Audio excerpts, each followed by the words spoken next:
भारत के 80वें स्वतंत्रता दिवस के अवसर पर कथित तौर पर बलूचिस्तान गणराज्य की ओर से भारत को बधाई संदेश जारी किया गया है।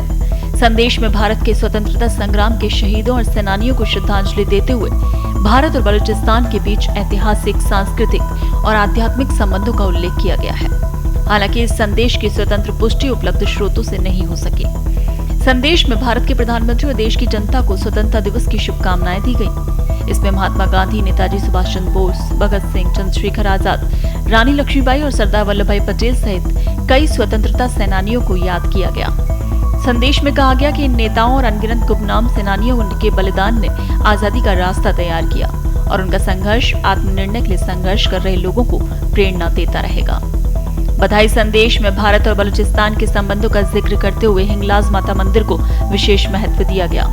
संदेश में इसे दोनों क्षेत्रों के बीच सदियों पुराने आध्यात्मिक संबंध का प्रतीक बताया गया। इसमें कहा गया कि हिंगलाज माता मंदिर साझा विरासत और सांस्कृतिक जुड़ाव का महत्वपूर्ण प्रतीक है। इसके बाद संदेश में पाकिस्तान को लेकर बेहद तीखे राजनीतिक आरोप लगाए गए। दावा किया गया कि पिछले दशकों में दूरी का फायदा उठाकर पाकिस्तान ने बलूचिस्तान के संबंध में अंतर्राष्ट्रीय स्तर पर अपना पक्ष मजबूत करने की कोशिश की। संदेश में पाकिस्तान पर बलूचिस्तान को लेकर गलत सूचनाएं फैलाने का आरोप लगाते हुए उसके दावे को चुनौती दी गई है। संदेश में यह भी दावा किया गया कि बलूचिस्तान के लोगों का आत्मनिर्णय का अधिकार स्पष्ट है और पाकिस्तान के पास बलूचिस्तान के अपने साथ कानूनी विलय को साबित करने वाला पर्याप्त दस्तावेजी आधार नहीं है। हालांकि ये दावे संदेश जारी करने वाले पक्ष के राजनीतिक रूप को दर्शाते हैं और इन्हें स्वतंत्र रूप से सत्यापित तथ्यों के रूप में नहीं देखा जाना चाहिए। बधाई संदेश का एक अहम हिस्सा भारत के साथ आर्थिक और रणनीतिक सहयोग की संभावनाओं को लेकर है। इसमें भारत के प्रधानमंत्री के मेक इन इंडिया अभियान और भारत को दुनिया की बड़ी अर्थव्यवस्थाओं में शामिल करने के लक्ष्य का उल्लेख किया गया है। संदेश में दावा किया गया कि बलूचिस्तान भविष्य में भारत के व्यापार के लिए अपने समुद्री बंदरगाह उपलब्ध करा सकता है और भारतीय उत्पादों के लिए एक बड़ा बाजार बन सकता है।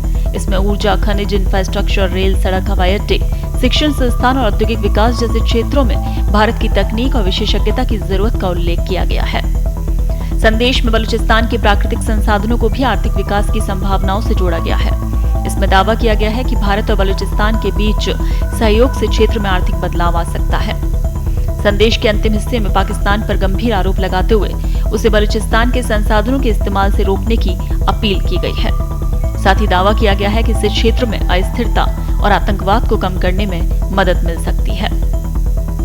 गौरतलब है कि पाकिस्तान के आधिकारिक संस्थान बलूचिस्तान को पाकिस्तान का एक प्रांत मानते हैं और वहां विकास, प्रशासन और सुरक्षा से जुड़े मुद्दों पर नियमित रूप से आधिकारिक बयान जारी करते हैं। ऐसे में 15 अगस्त को सामने आए संदेश भारत बलूचिस्तान संबंधों को लेकर एक महत्वपूर्ण राजनीतिक बयान के तौर पर देखा जा रहा है।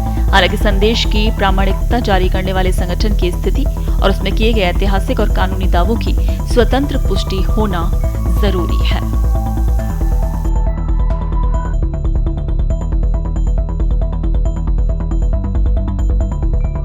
देश दुनिया की ताजा खबरें और वीडियोस के लिए अभी डाउनलोड करें पत्रिका ऐप।